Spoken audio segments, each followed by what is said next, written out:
I never expected Chloe to be 2 hours late to the coffee shop on our anniversary. I certainly didn't expect her childhood friend, Mark, to be there making her a latte with his own hands. All eyes in the place were on me, waiting to see how I would react. I raised my cup, took a sip of my Americano, and flashed a wide smile. Nice work. When did this start? Mark shot me a slightly smug look. Chloe said you were too busy with work, so I came with her first. Ethan, I'm sorry. Mark was just in the neighborhood, Chloe explained. I just shook my head gently. It's fine. It's nice to see an old friend on our anniversary. Why don't you two hug for a picture? I can take it for you. Last month, at the party celebrating Mark's successful startup, Chloe took a day off work just to be with him. I confronted her about why she was always so close to Mark, and she just accused me of being paranoid, insisting they were just friends who grew up together. We gave each other the silent treatment for 2 weeks because of it. Yesterday, Chloe sent me the location of the coffee shop she had booked. I knew it was her way of offering an olive branch. Every time we fought or fell into silence, I was always the one to break the stalemate. And as for her, after we made up, she would give me a small gift or be exceptionally sweet to me for a day. Just like that, I would instantly forget all the unpleasantness and go right back to being the Ethan who would do anything for her. For years, our relationship had been a cycle of cruelty and kindness. She'd tear me down one moment and offer a small comfort the next, and I'd forgive everything. The temperature of our relationship was entirely in her control. I was like a kite, with the string held firmly in her hand. Only this time, when I saw her message, I didn't feel that familiar rush of happiness. For every anniversary in the past, I would remind her days in advance, terrified she would forget. This time I didn't remind her, and yet she remembered. I just replied with a simple, "Okay, see you at the coffee shop tomorrow." Then I went back to the code I was working on, instead of being overjoyed for hours over a small gesture from her like I used to be. Just a moment ago, seeing Chloe and Mark sitting together, laughing and talking, seeing that look of effortless ease on her face that I so rarely saw, I felt an unusual sense of peace. No disappointment, no anger, no jealousy. There was only a sense of relief, a feeling of course. I waited for another hour, during which Chloe chatted with me distractedly, her eyes constantly drifting over to Mark. I checked my watch and politely excused myself. I promised a coworker I'd help with a bug, so I have to get going. You're working overtime on a day like this? Chloe sounded a little annoyed. I smiled. It's fine. You have Mark to keep you company anyway. As I walked out of the coffee shop, I opened my phone's browser and searched for Professional Photographer Certification Registration. As a software engineer, I've always had a hidden passion for photography. It's just that for the past few years, I had all but given it up to make my schedule work with Chloe's. When I got home, I washed up and went straight to bed. I was woken in the middle of the night by the sound of the door opening. I knew it was Chloe. She tiptoed to the side of the bed and stood there for a long time. I could feel her gaze on me, but I feigned deep sleep and didn't move. Maybe she was wondering why I hadn't left all the lights on for her like I used to, ready to demand why she'd been with Mark for so long. In the past, whenever I'd confronted her like that, she would just stare at me coldly, her eyes filled with impatience and disdain, as if I were some ridiculous clown making a scene. Now, I finally saw things clearly. It was laughable. Why should I care about someone who didn't care about me? Ethan, she called out softly. I didn't answer, continuing my act. A moment later, she moved away, and I heard the shower start in the bathroom. I opened my eyes in the dark, feeling a calm I hadn't felt before. The next morning, I got up and went straight to work. The busy day of coding made the time fly by. After work, I went to a sushi restaurant for dinner before heading home. As soon as I walked in, I saw Chloe sitting on the couch. You're home early today? I asked as I changed my shoes. The project finished early, she said. Oh, I nodded, put down my backpack, and started to head to my office. Ethan, Chloe called out to me. I got your anniversary gift a while ago. She handed me an elegant box. I opened it to find a high-end camera lens, the exact model I'd always wanted but had given up on because it was too expensive. Thanks, it's a great gift, I said with a smile. I'll try it out this weekend.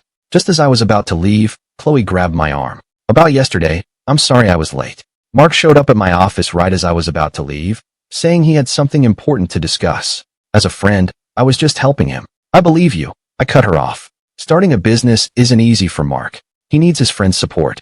That's perfectly normal. I have some code to debug, so I'm going to get to it. Ethan, she didn't let go of my arm. What is it? I asked, looking at her quizzically. I haven't had dinner yet. Oh, I already ate. You should order something. With that, I pulled my arm free and walked straight into my office. I had just sat down when I heard the front door slam shut. Chloe was gone. She had given me a gift and apologized, but I hadn't taken the olive branch. She was angry. Chloe and I were back to the silent treatment. Before, whenever this happened, I'd be a nervous wreck, doing anything I could think of to get her to forgive me. But now, a few days into it, I felt a sense of freedom I had never experienced before. Chloe slept in the guest room, leaving me with the entire king-sized bed to myself, and I slept better than I had in ages. I didn't have to get up early to make her breakfast, so I got an extra half hour of sleep every morning. My productivity at work shot up. I wasn't constantly checking my phone for her texts or getting lost in thoughts about her. Tasks that used to require me to work late every day were now often finished early. After work, I was no longer in a rush to get home and cook dinner. I had taught myself to be a good cook for Chloe's sake, making a variety of her favorite dishes every day. Yet, I was lucky if she came home for dinner twice a week. Now that my life no longer revolved around Chloe, I suddenly had a huge amount of free time. I picked up my camera again, exploring the city's corners for beautiful plays of light and shadow. I even enrolled in a photography workshop to prepare for my certification. At work, I overheard the new intern talking about a new front-end framework she was learning. Hearing her talk so excitedly about her learning plan made me feel a pang of shame. I'd been in the industry for 5 years, yet my technical skills were long overdue for an update. It made sense, though. For the last few years, my sole ambition had been to marry Chloe.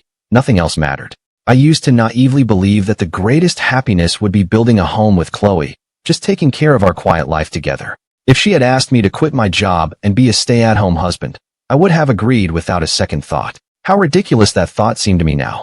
With this newfound clarity, I realized how much I had let myself go. I had poured everything into the relationship without getting anything comparable in return. She wouldn't even commit to the idea of marriage.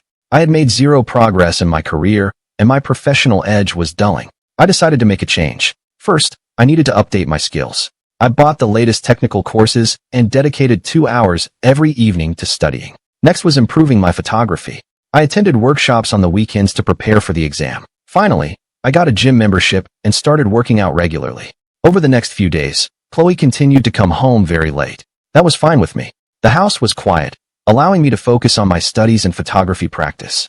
During my lunch break, I was scrolling through Facebook and saw a rare post from Chloe. It was just a single photo with no caption. The picture showed a table set with an elegant meal and 2 coffee cups.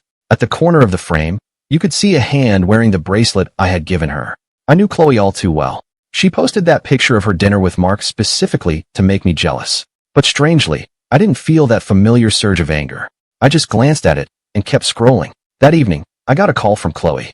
"I'll pick you up after work," she said, her tone even. My first instinct was to refuse. "No thanks, I have to work late tonight." "Until when?" she pressed.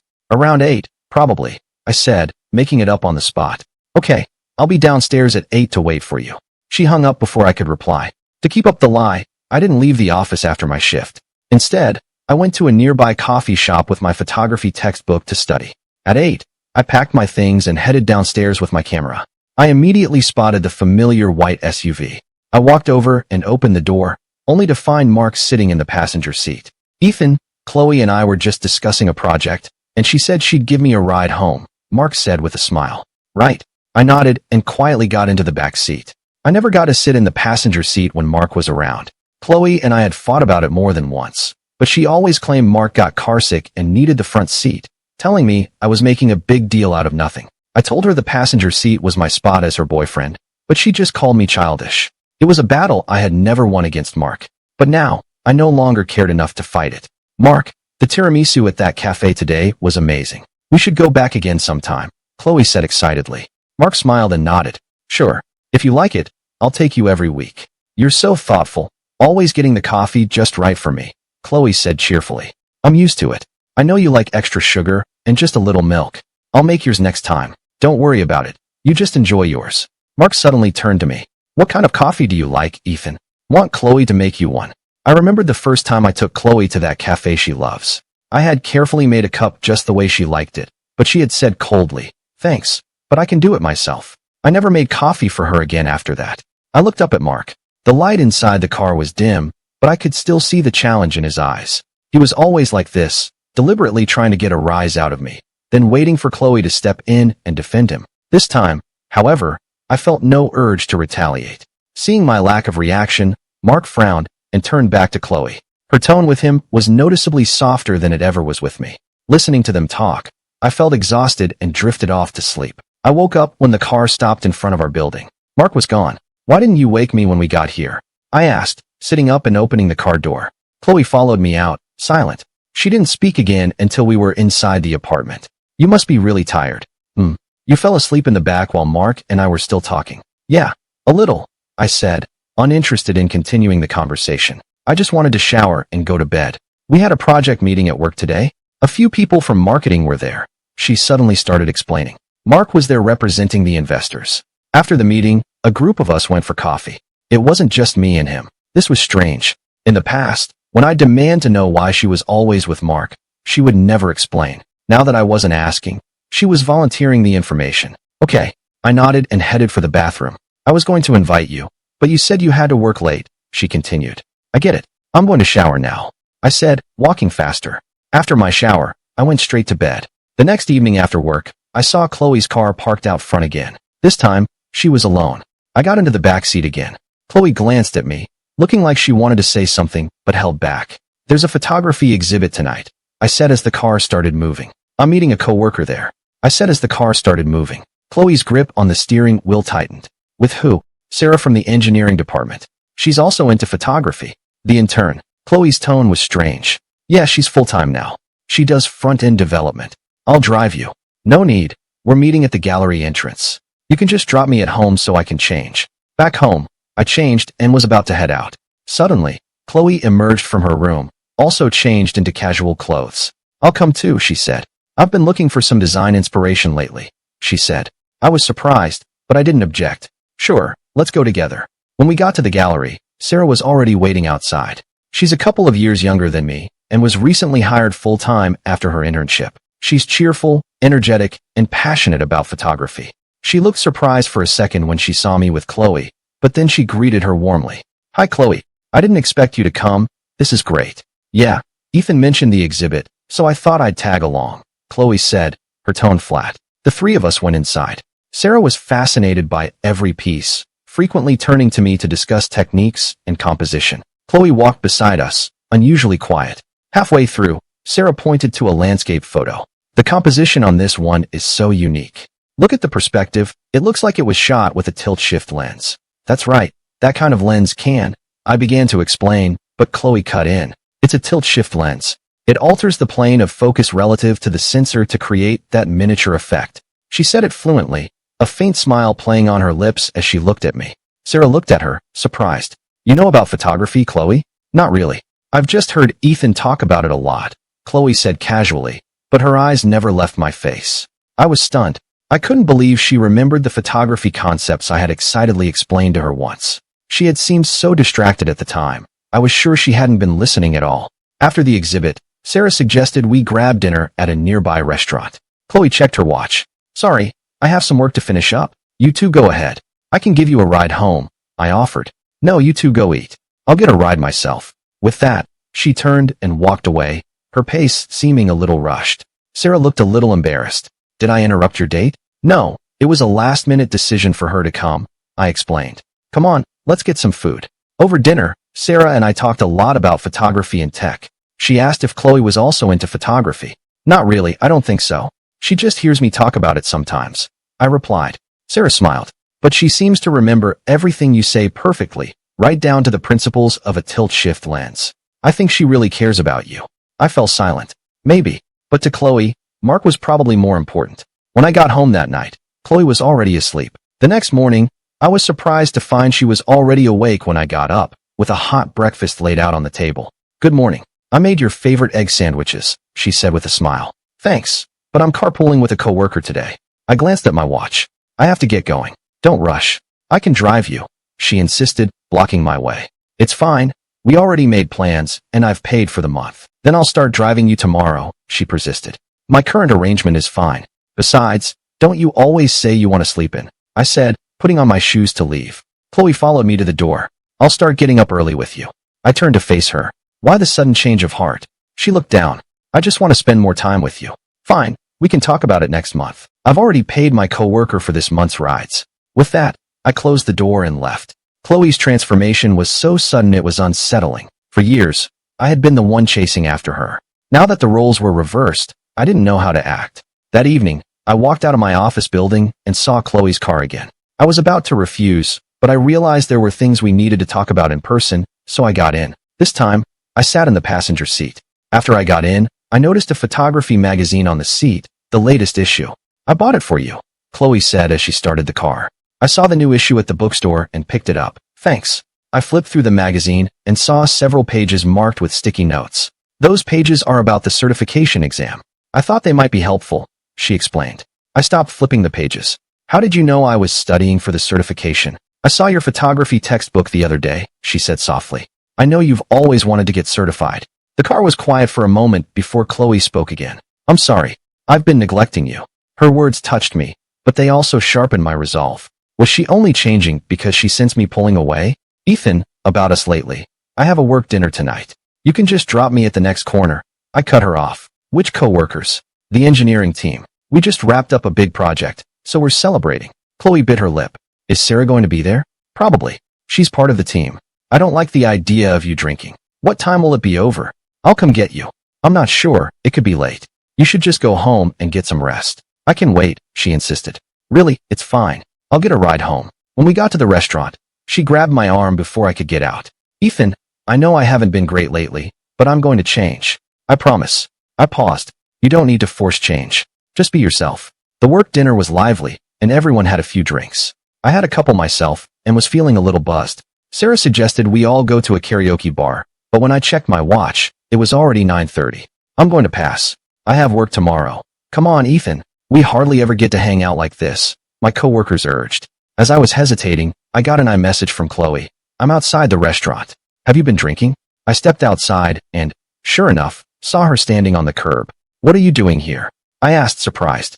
"I was worried you'd had too much to drink." She came over and took my arm. "I'll take you home." Once we were in the car, she buckled my seatbelt but didn't start the engine right away. She turned and gently hugged me. "So this is what it feels like to wait for someone." "I'm sorry, Ethan. I'm sorry for all the times I made you wait." I gently pushed her away. "Let's just go? I want to go home and sleep." She smiled and ruffled my hair. "You're such a lightweight, and you still dare to drink?"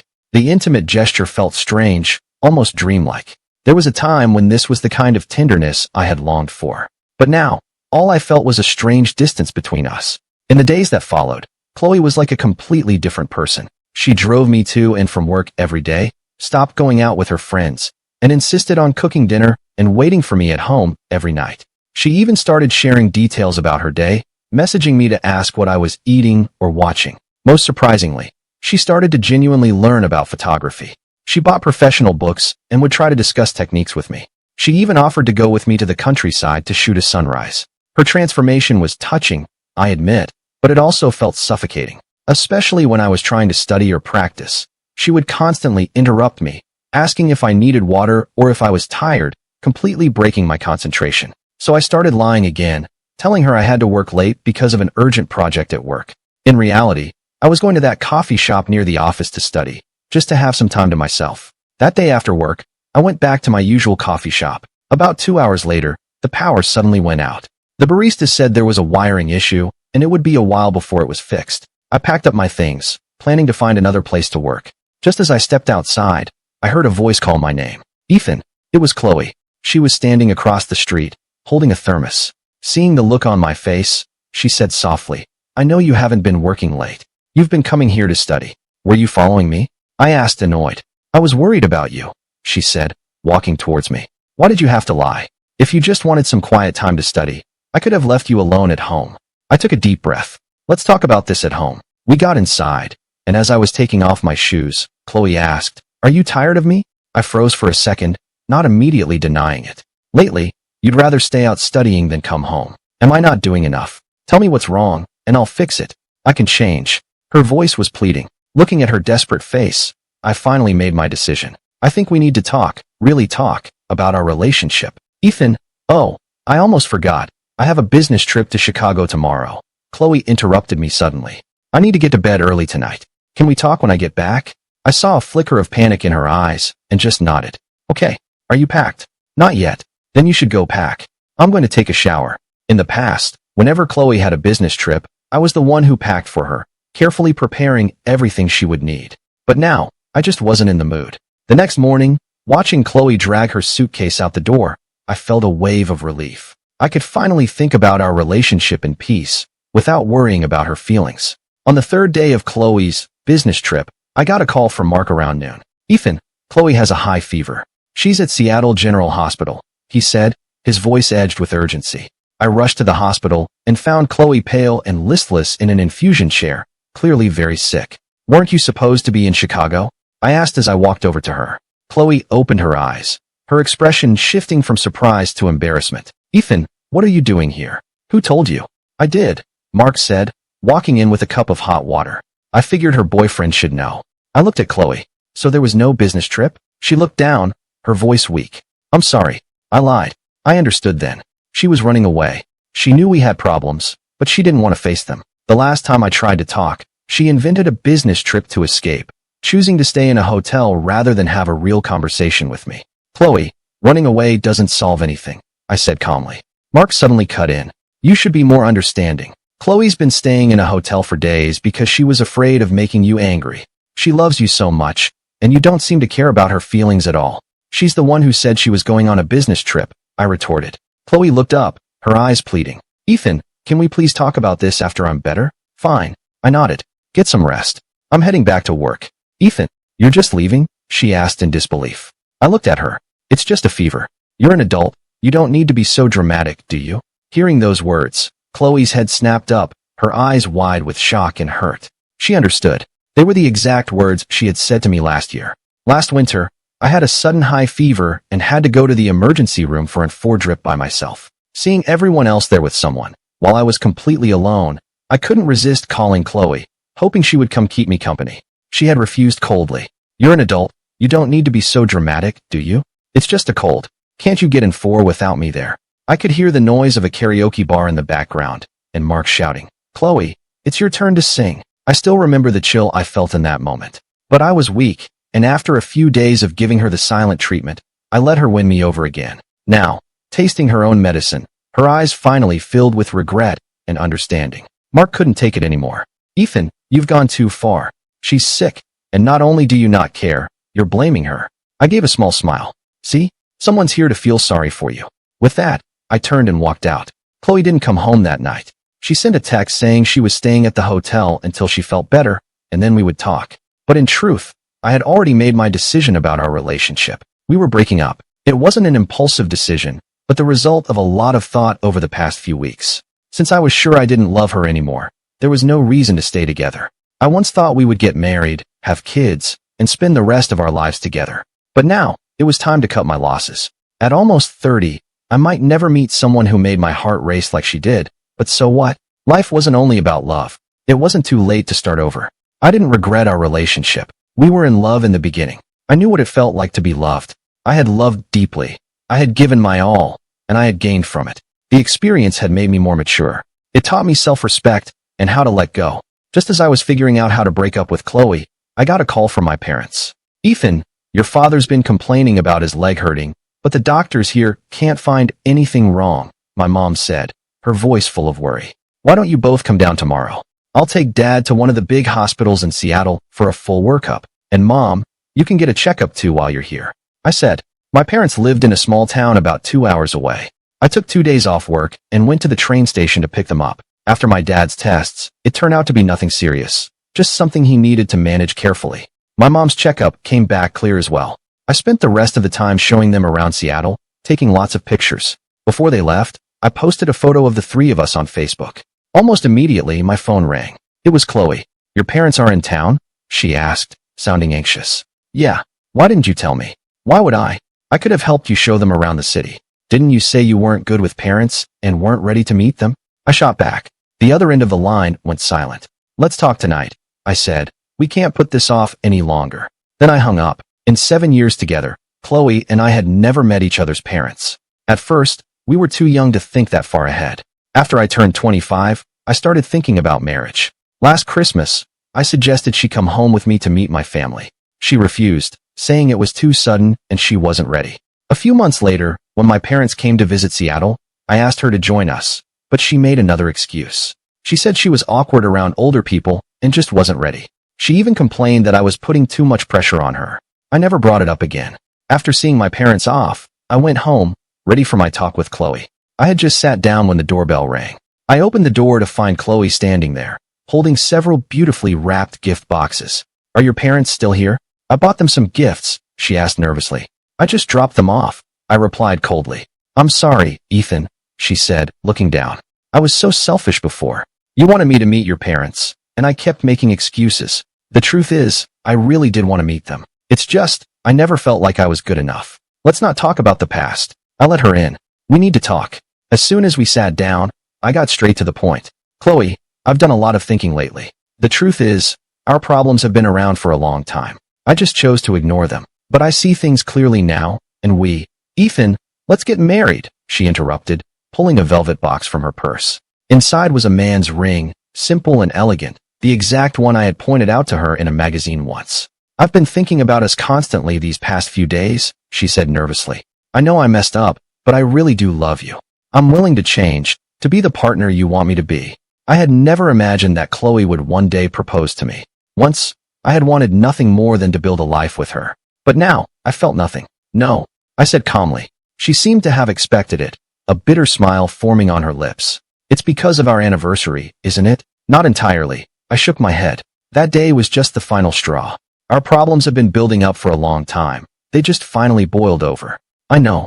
It's all my fault, she said through sobs. Ethan, please, just give me one more chance. I'll change. I'll be the perfect girlfriend until you're ready to marry me.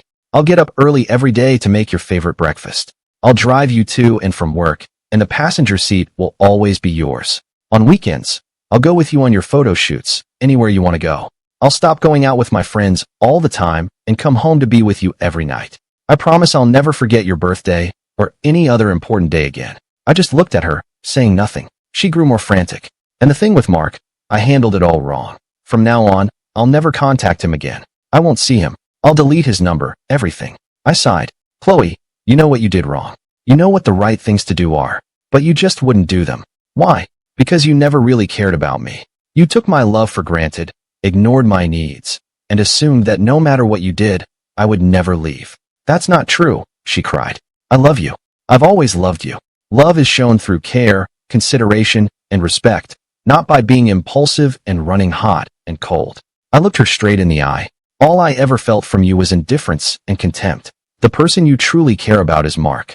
With him, you're always there, always considerate. That's what love looks like. I thought I still had feelings for him, too, she whispered. But it was just an illusion. It wasn't until I realized I might actually lose you that I understood how much I love you. The thought of a life without you is unbearable. Mark has dated so many girls, and I never felt anything like this. Even the thought of you carpooling with a female coworker makes me crazy with jealousy. I don't love you anymore, I said calmly. I'm done compromising my own happiness. I deserve better. I deserve a partner who truly loves me. Chloe covered her face in despair, sobbing silently. Just as I was about to start packing, the doorbell rang again. I opened it to find Mark standing there, a look of panic on his face. Chloe, why did you delete my number? Why won't you answer my calls? He pushed past me and rushed inside. When he saw Chloe, he dropped to his knees in front of her. I know I was wrong. Please, forgive me. I shouldn't have said those things. I just care about you so much. He looked over at me. Ethan, don't think you've won. She'll come back to me eventually. I'm the one she's always loved. Whatever, I said, walking into the bedroom to pack my things. Suddenly, I heard a furious shout from the living room. Get out. It was followed by Mark's voice, full of disbelief. Chloe, you're yelling at me for him? We've known each other our whole lives, and you've never once been angry with me. I don't want to say it again. Get out of my house now. Chloe's voice was ice cold and resolute. A few minutes later, the front door slammed shut. I packed only the essentials, which fit into 2 suitcases. When I came out of the bedroom, Chloe was standing in my way. Ethan, please, don't go. Chloe, that's enough. I moved past her and dragged my suitcases to the door. At the doorway, her voice came from behind me. You're never going to forgive me, are you? I didn't turn back. Goodbye, Chloe. I walked out that door, leaving behind 7 years of my life and my obsession. I had already prepared for this, so I had an apartment lined up. Just as I got into the cab with my bags, I heard Chloe calling after me. Ethan, wait. Then, my phone started ringing. Even though we broke up, can't we even be friends? She asked, her voice bitter. I'm only just now realizing what a terrible girlfriend I was. I always ignored your feelings and let you down so many times. No wonder you left me. I have no one to blame but myself. Ethan, I'm going to change. I'm going to become a better person. One day, you'll see a different me. Please don't give up on love because of me. I know you'll find someone better. I sighed. There's no need for that. We broke up. It's over.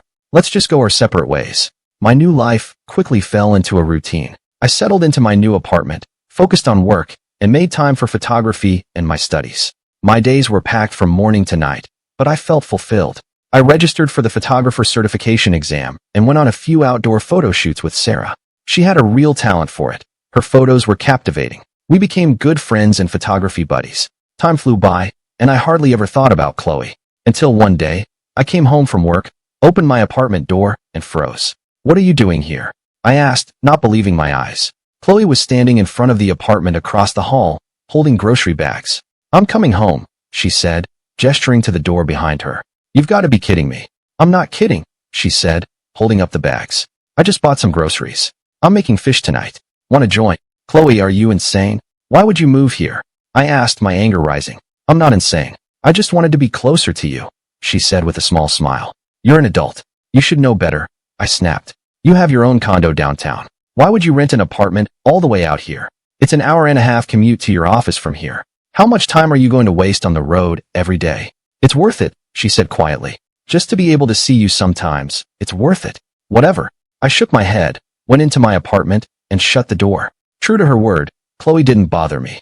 Our work schedules were different, so we rarely ran into each other. I left for work at 7 in the morning and usually wasn't back until 8 or 9 at night. She, on the other hand, left before 6 in the morning and was home by 6:30 in the evening. On the rare occasions we saw each other in the elevator, we would just exchange a nod. This Sunday was the day of my photographer certification exam. The night before, I double-checked all my supplies, feeling confident and prepared. The next morning, I went downstairs to catch my ride to the testing center, only to find my driver had canceled. I tried booking several others, but they were all stuck in traffic and couldn't get to me in time. As the minutes ticked by, I started to panic. Just as I was about to make a run for the subway station, a familiar white SUV pulled up in front of me. "Get in. I'll take you," Chloe said, rolling down the window. In my rush, I didn't think twice and just got in. "Thanks," I said, wiping the sweat from my forehead. "How did you know I had my exam today?" "I saw you studying for it, so I looked it up and saw it was scheduled for this month," she said, her eyes on the road. "Don't worry, the testing center isn't far. We'll make it. I can get home on my own after the exam. You don't have to wait for me." She didn't respond, just kept her focus on driving. On the way, I noticed a folder in the glove compartment. "There are some supplies in there you might need for the test," Chloe said. "Pens, pencils, an eraser, a ruler, just in case." I opened it and saw she had thought of everything, even a calculator. "You didn't have to do this," I said, feeling awkward. "I just wanted to be there for you if you needed help." Her tone was even. "I knew your test was today, and I was worried you might be nervous and forget something. When I saw your ride cancel, I just drove over." When we got to the testing center, I thanked her again and hurried inside. The exam went better than I had expected. All the questions covered material I had studied. 2.5 hours later, I walked out of the exam room, surprised to see Chloe still waiting by the door. "Why are you still here?" I asked. "I was worried you'd have trouble getting a ride back," she said simply. "I've already waited 2 hours. What's a little longer?" Since it was hard to get a cab, I nodded. "Okay, thanks." In the car, she asked me how the test went. We started talking about photography, and the atmosphere was surprisingly relaxed. Chloe's knowledge of photography was clearly much deeper than before. She spoke about it with confidence and insight. "When did you get so interested in photography?" I asked, curious.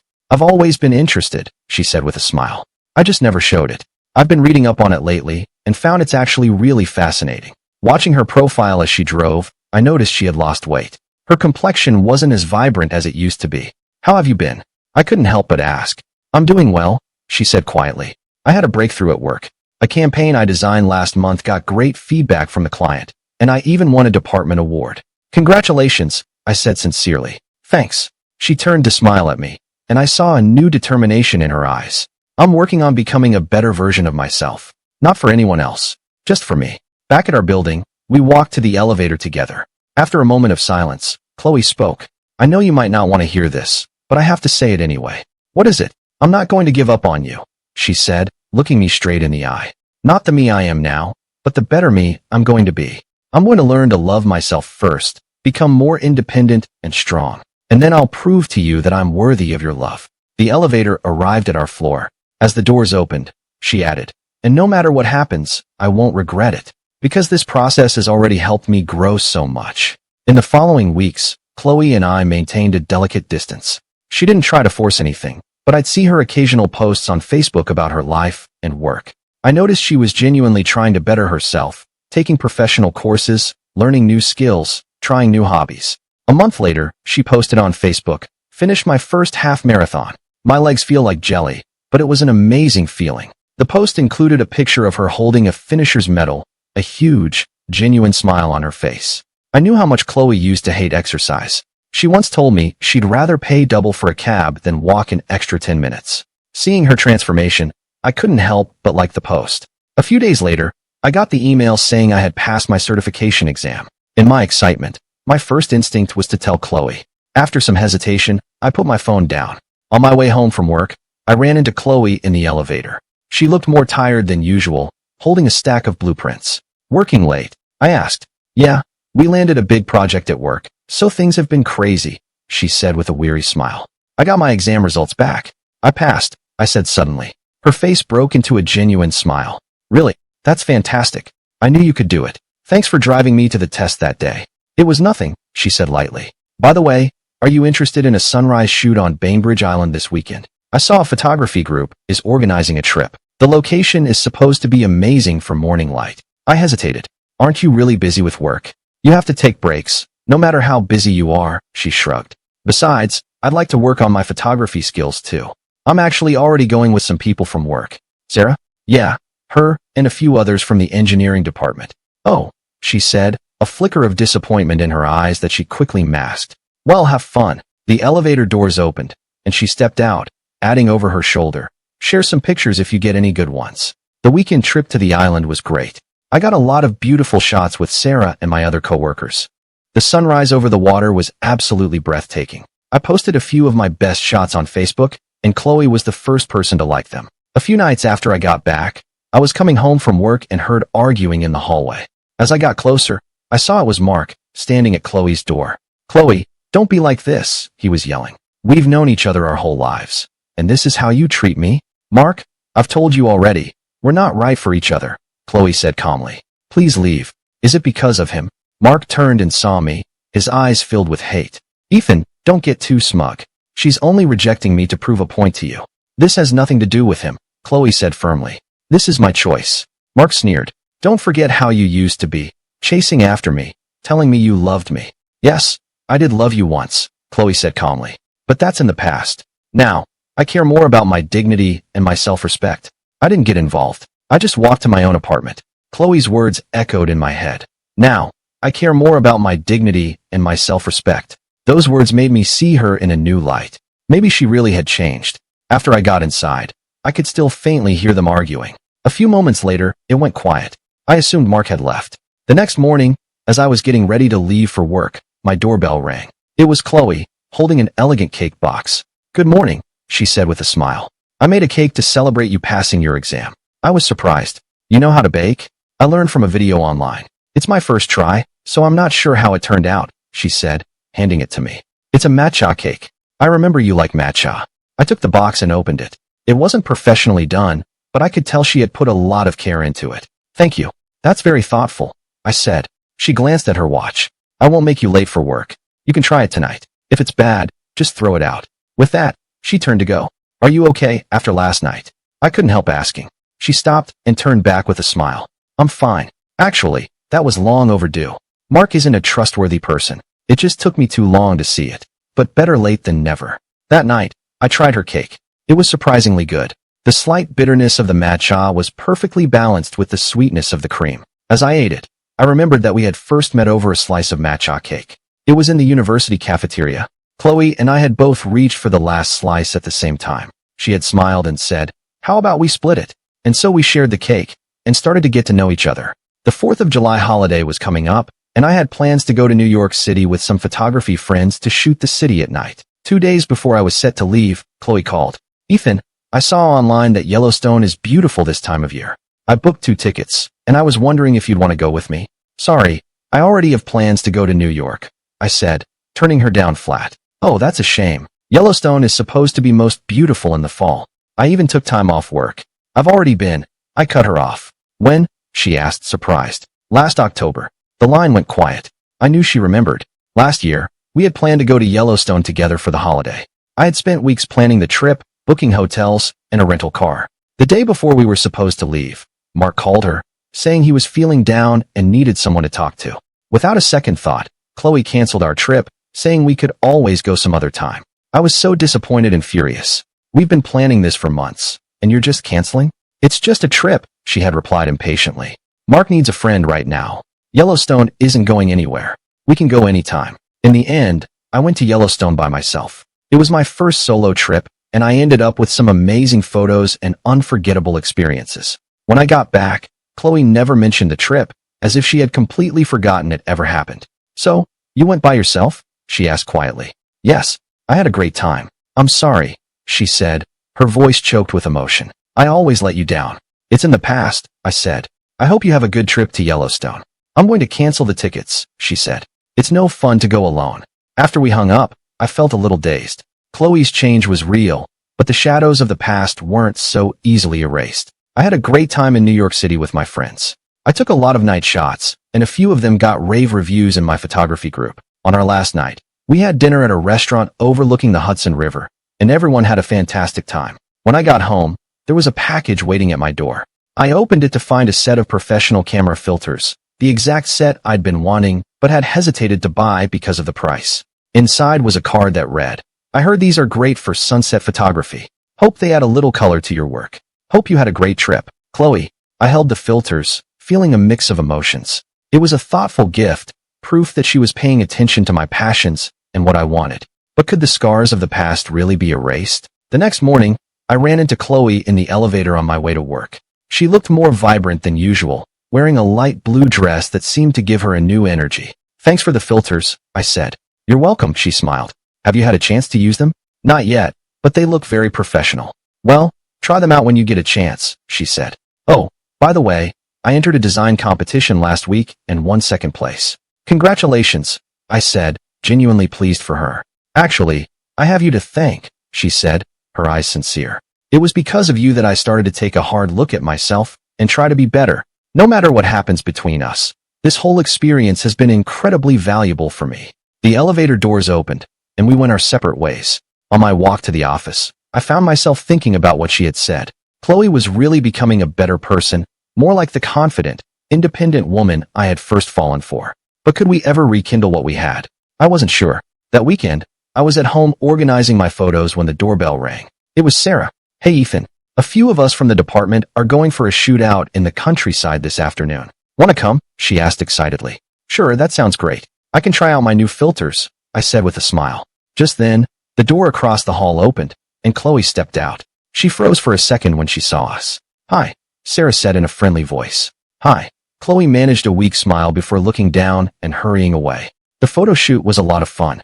I used the new filters to get some sunset shots, and they turned out much better than my previous attempts. Sarah was a quick study, and we had a good discussion about composition and lighting. On the drive back, Sarah suddenly asked, Ethan, you and Chloe, were you two ever?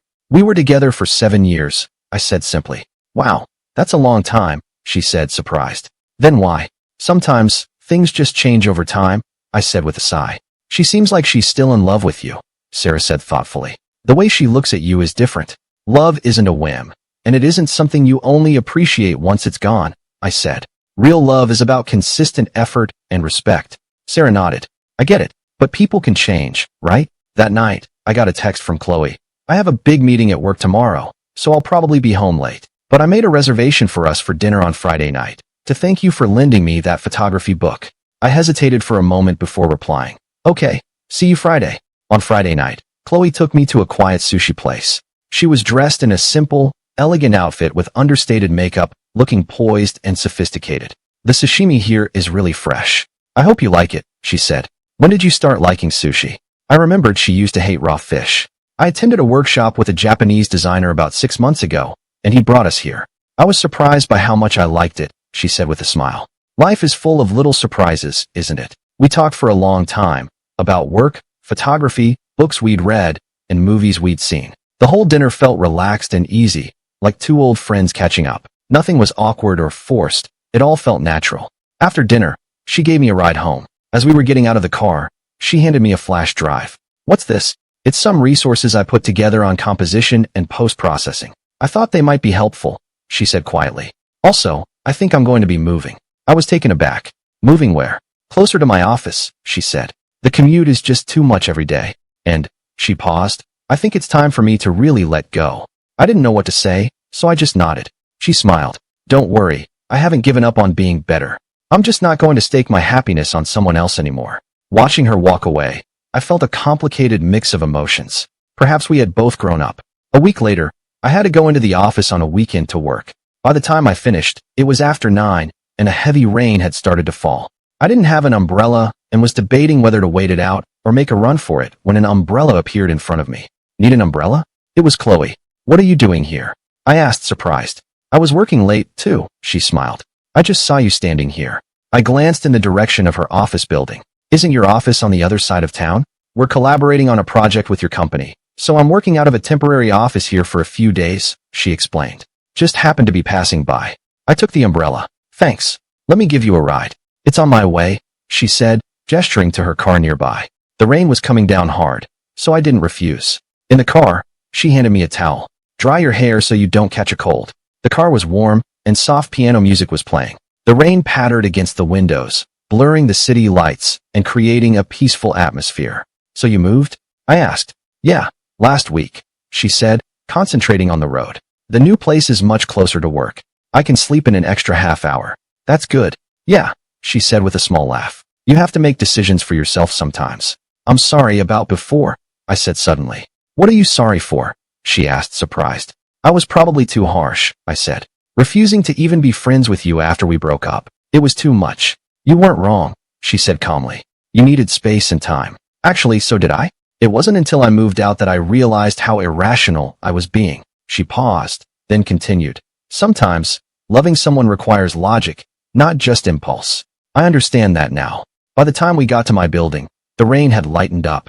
"Do you want to come up for a bit?" I asked, not quite sure why. She shook her head. "No, I have an early morning tomorrow. Some other time." I stood in the light rain, watching her car drive away, my mind a whirl of thoughts. Over the next few weeks, Chloe and I would text occasionally, talking about work and life. She wasn't pursuing me anymore. We were just interacting like normal friends. It was a comfortable, natural dynamic. One day, I saw a photo she posted online. She was standing on a stage, holding a trophy, her smile confident and radiant. The caption read, "Hard work pays off. Grateful for all the challenges and the growth along the way." I couldn't resist messaging her. "Congratulations. What was the award for?" "First place in the National Young Designers Competition," she replied. "I poured my heart into that project. It's nice to finally get some recognition." "I'm really happy for you," I said, and I meant it. "Thanks. Actually, I wanted to tell you, I'm going to be in New York for the next 3 months for a design exchange program." "That's an amazing opportunity." "Yeah, I've always wanted to study abroad and learn from the best. I finally got the chance." "Have a great trip." "When do you leave?" "In 3 weeks. If you're free before I go, I'd like to take you out for a farewell dinner."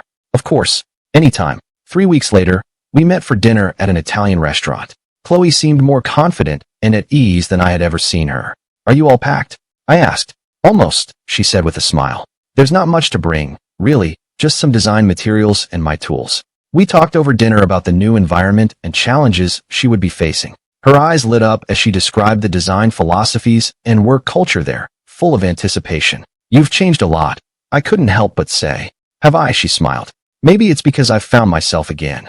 After dinner, we went for a walk. The night air was mild, and the streetlights cast our shadows long on the pavement. "Thank you," she said suddenly. "For what?" "Because you leaving gave me the chance to rediscover myself," she said, looking at me earnestly.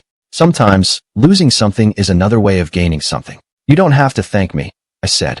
"You did this all on your own." "Ethan, no matter what, knowing you has been one of the best things in my life. Even though we're not a couple anymore, you'll always be important to me." I looked into her clear eyes and nodded. "You too." On the drive to her place, we talked about our plans for the future. She said she wanted to learn more about innovative design in New York and was thinking of opening her own small studio when she got back. I told her about my plans to further my photography career and hopefully have my own solo exhibition one day. When we said goodbye, we shared a brief hug. "Take care," I said. "You too," she said with a smile. "Don't forget to eat properly and get enough sleep." Watching her walk into her building, I suddenly realized that maybe we could be something special in each other's lives, not lovers, but something more than just friends. A week after Chloe left, I got a promotion at work. My performance on my last project had earned me a promotion to technical lead. My coworkers celebrated with me, and Sarah even bought a cake. I shared the news on social media, and soon got a message from Chloe in New York. "Congratulations on the promotion. I knew it was only a matter of time. You're too talented not to be recognized. Make sure you take care of yourself in the new role. Don't work too hard." We video chatted occasionally. She would show me the sights of New York and her design studio. She was adapting well, making friends in the design world, and learning a lot. Seeing her smiling on my screen, I felt genuinely happy for her.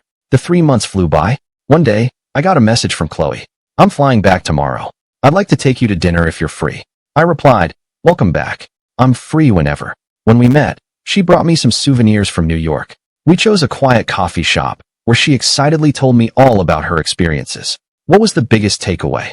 I asked. She thought for a moment. "Probably learning to appreciate different perspectives, different cultures, different design philosophies, different ways of life. It made me realize that there's no absolute right or wrong, just what's a good fit and what isn't." "That's a profound realization," I said, nodding. "And I realized something else important," she said, looking me in the eye. I figured out my own feelings. My heart skipped a beat. "What do you mean? I did love you. I loved you a lot," she said calmly. "But I understand now that loving someone doesn't mean you have to possess them. Sometimes, love can also mean wishing them well and letting them go." She continued, "I did a lot of thinking over these past 3 months. Our problems weren't just about my selfishness and your sacrifices. There was a deeper incompatibility. We just understood and expressed love in fundamentally different ways." I was surprised by her clarity and insight as she spoke. "So," she said with a smile, "I think we can be real friends now. No expectations, no ulterior motives. Just genuinely appreciating and supporting each other." "I'm glad you've come to that realization," I said. "Actually, I've been thinking a lot about that too. Loving someone and being right for someone are two different things." She nodded. "Exactly. We both deserve to find someone who is a better fit for us." During our conversation, she mentioned she was planning to open her own design studio. She had already found a space and was getting everything ready for the launch. "If you're interested, you could be our studio's official photographer," she said, half joking. "I'd be happy to," I replied with a smile. As we were leaving, she said, "Oh, by the way, I learned how to bake in New York. I'll have to make something for you sometime." "Okay, I'll look forward to it." On the day Chloe's studio opened, she invited me to be the photographer. The studio was decorated in her signature style, minimalist but warm, her design philosophy evident in every detail. At the opening ceremony, she gave a confident, poised speech that earned a round of applause from the guests. After the ceremony, she came over to me. "Thanks for coming. How are the photos looking?" "They're great. You look amazing today," I said sincerely. She smiled. "It's because I've finally found my place. I'm happy for you." "Ethan, there's something I've been wanting to tell you," she said, hesitating for a moment. "Thank you for being so decisive back then. If you hadn't been so firm in leaving, I might never have confronted my own issues, and I wouldn't be where I am today." "Every relationship teaches us something," I said. "I learned a lot from ours too." She gestured around her studio. "This is my new beginning. What about you? Any new plans?" "I'm planning to have a gallery show at the end of the year, showcasing my work from the past couple of years." "That's amazing. Do you need any help with the design for the promotional materials?" Her eyes lit up. "If you have the time." "Of course I have time. It's your first solo show. I'll do whatever I can to help." And just like that, we began a new kind of relationship, as friends who supported each other. She designed beautiful brochures and posters for my exhibition, and I provided professional photography for her studio's projects. We were both thriving in our own fields, and we were genuinely happy for each other's success. Sometimes, the greatest reward in life isn't what you gain, but what you learn to let go of: obsession, the past, and an immature love. Only then can you move forward, unburdened, into a wider future. My photography exhibition opened on schedule, featuring the landscape and portrait work I had done over the past 2 years. Chloe not only designed all the promotional materials, but also came to the gallery to help me set up. On opening night, she brought her whole team from the studio to support me and gave me a bouquet of flowers. I can't believe so many people came, I said, looking around the crowded gallery in amazement. It's because your work really moves people, she said sincerely. You can see your passion and your unique perspective in every shot. The exhibition was a success. I got several offers for commercial work, and a magazine wanted to work with me on a long-term basis. It was more than I had ever expected. At the after-party, Sarah quietly asked me, "So, Ethan, what's the deal with you and Chloe now?" "Friends," I answered simply. "Really? Just friends?" she asked, looking at me skeptically. "You two seem a lot closer than just friends." I just smiled. Some relationships don't need a label. Chloe's studio was doing very well. She had built a young, dynamic team and was landing projects with major brands. We collaborated on work occasionally and sometimes attended industry events together. Before Christmas, she invited me to her studio for their team's holiday party. "We just finished our last project before the holidays, and everyone wants to unwind," she said over the phone. "You should come if you're free." The party was lively. Chloe's team was young and full of energy, and the atmosphere was fun and relaxed. During the party, someone suggested a drinking game. Chloe lost a few rounds, and her cheeks started to flush. She rarely drank, so she was already a little tipsy after just a few drinks. "I should take you home," I suggested, seeing she was a little unsteady on her feet. "No, it's fine. I'll get a cab," she said, waving me off. "Don't be stubborn. I don't feel right letting you go home alone like this." She looked at me for a moment, then nodded. "Okay, thanks." In the car, she leaned back against the seat with her eyes closed. Suddenly, she spoke. "Ethan, have you met anyone recently?" I was surprised. "Why do you ask?" "Just curious," she said, opening her eyes. "You're a great guy. I'm sure a lot of women are interested in you." "I've been too busy with work to think about it." She was quiet for a moment, then asked, "If, and this is just a hypothetical, if Sarah asked you out, would you say yes?" "Why would you ask that?" "The way she looks at you. It's obvious she likes you," Chloe said quietly. "And she's a great person. Cheerful, bright, talented. We're just friends and colleagues," I said. "And right now, I'm more focused on my career." "I see." She nodded and closed her eyes again. When we got to her door, she suddenly took my hand. "Ethan, thank you." "For what?" "Thank you for coming tonight. Thank you for driving me home. And thank you for all your support." Her eyes glistened in the dim light of the hallway. "I'm so lucky to have you in my life." "Me too," I said softly. She hesitated for a moment, then stood on her toes and gently kissed my cheek. "Good night. Merry Christmas." Then she quickly turned, unlocked her door, and went inside. In that moment, my heart started to race, and a feeling that was both familiar and strange washed over me. I went home to spend Christmas with my parents. Chloe sent me a Christmas message, and she had also sent gifts to my parents. They were thoughtful gifts, a warm scarf for my mother and a new tea set for my father, things they would actually use and enjoy. "Is this from your girlfriend?"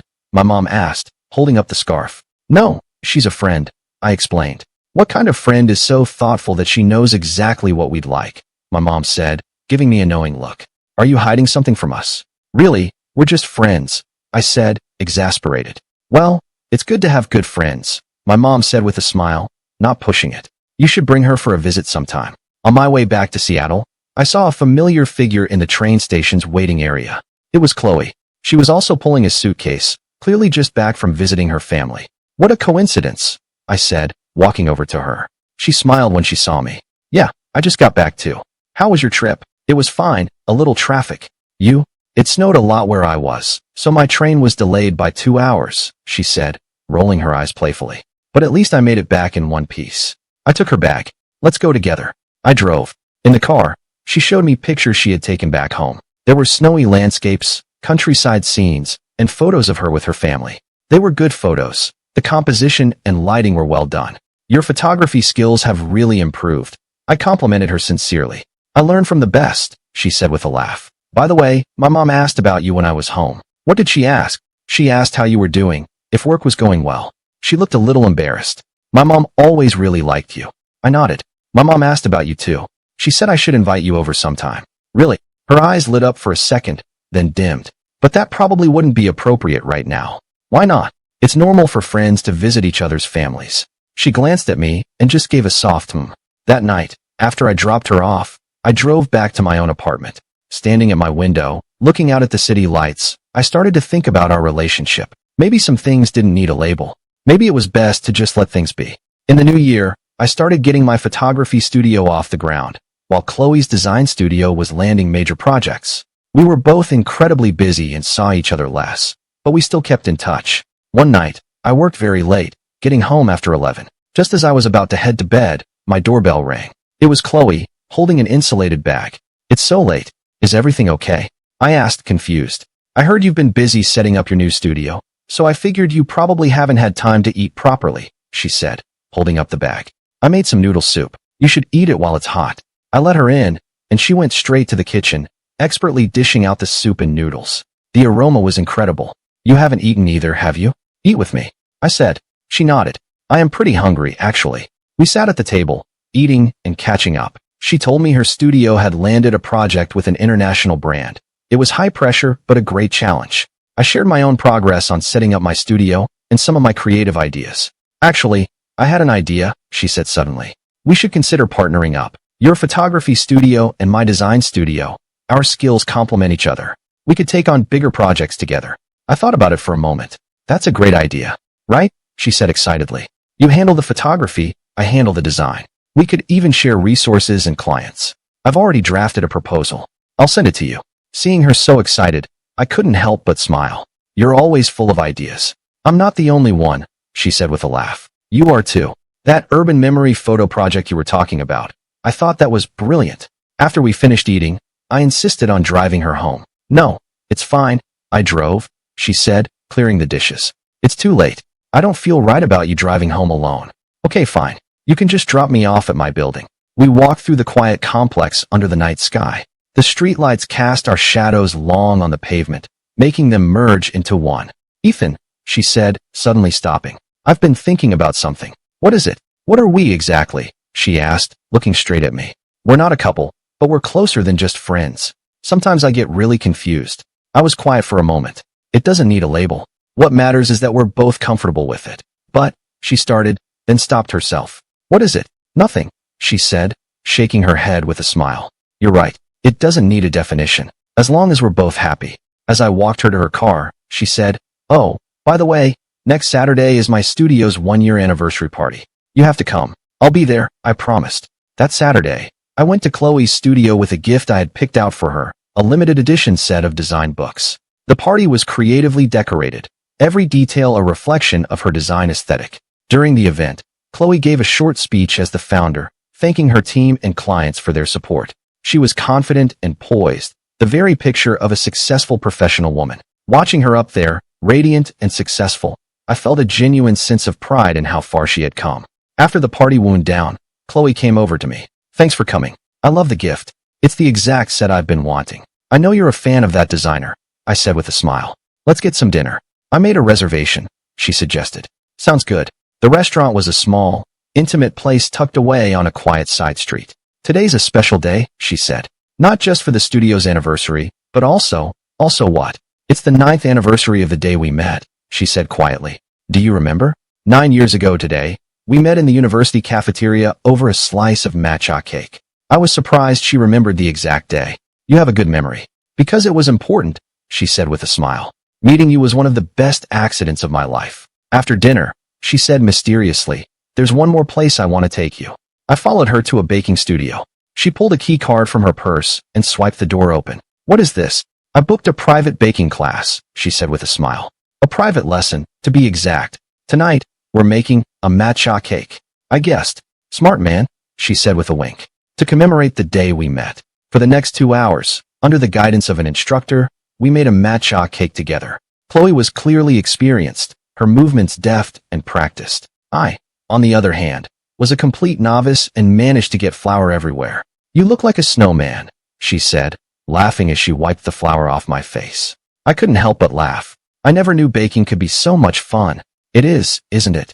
It's a hobby I picked up in New York. Whenever I'm feeling down or stressed, I come here and bake something. Focusing on the process helps me forget about everything else. The cake came out of the oven, filling the room with a wonderful aroma. We carefully decorated it with a dusting of matcha powder and white chocolate shavings. "Try it," she said, cutting a small slice for me. The bitterness of the matcha and the sweetness of the cream were perfectly balanced, and the cake was light and fluffy. "Is it good?" she asked, her eyes full of anticipation. "It's amazing," I said sincerely. "Much better than the slice we shared 9 years ago." She laughed happily.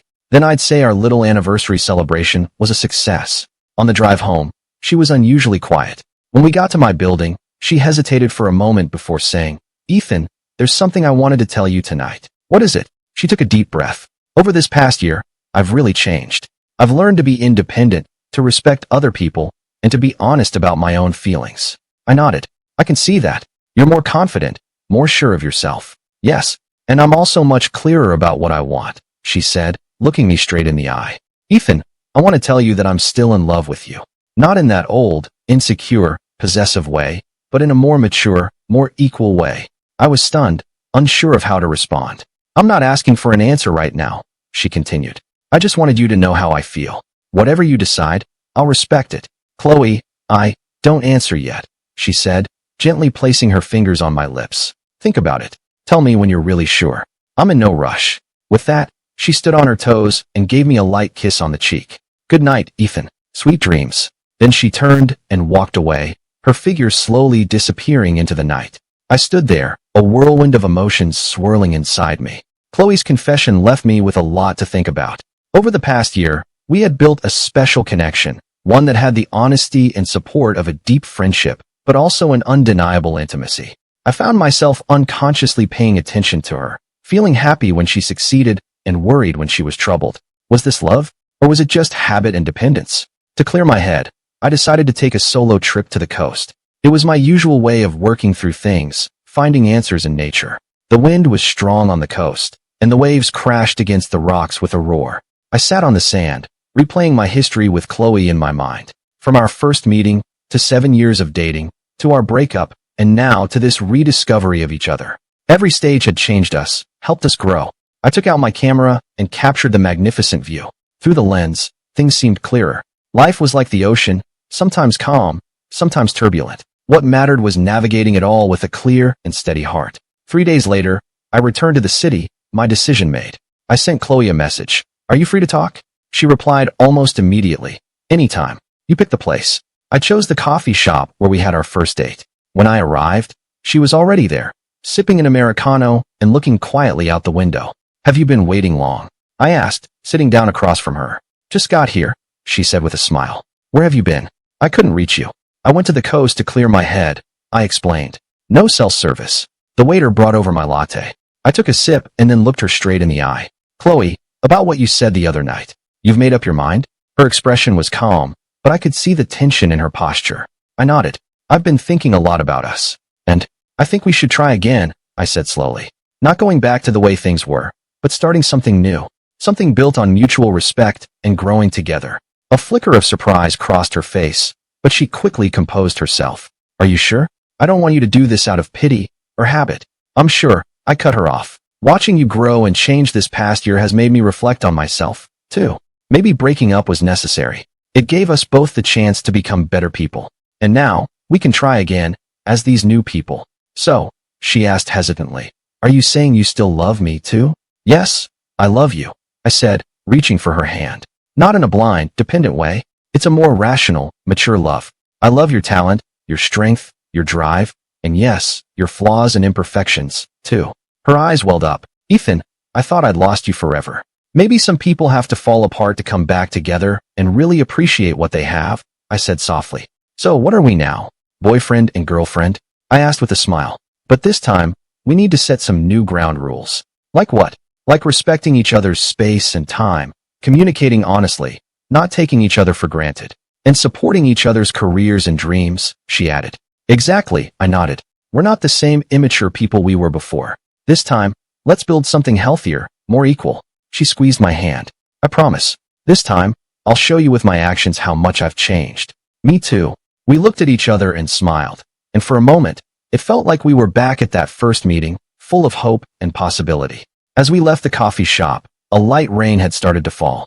I opened my umbrella, and she naturally linked her arm through mine as we walked. "Ethan, do you believe in fate?" she asked suddenly. "Not entirely," I said after a moment's thought. "I believe we shape our own lives with our choices and actions. But some meetings feel like they're meant to be," she said with a smile. "Like us. We went through so much, but we found our way back to each other." "Maybe," I said, putting my arm around her shoulder. "What's important is that whatever comes next, we face it together." The rain began to let up, and the sun broke through the clouds, casting a golden glow on the wet streets. Chloe stopped and pulled a small box from her purse. "What's this?" I asked. "Open it." I opened the box to find a pair of simple, identical silver bracelets. "I thought we could wear them together this time, to symbolize our new beginning," she said, taking one out and fastening it on my wrist. "Like a promise that no matter what happens, we'll never forget how precious this second chance is." I helped her with the other one. "Okay, it's our promise." In a way, it was more meaningful than a ring. It wasn't a bond, but a promise, freely chosen.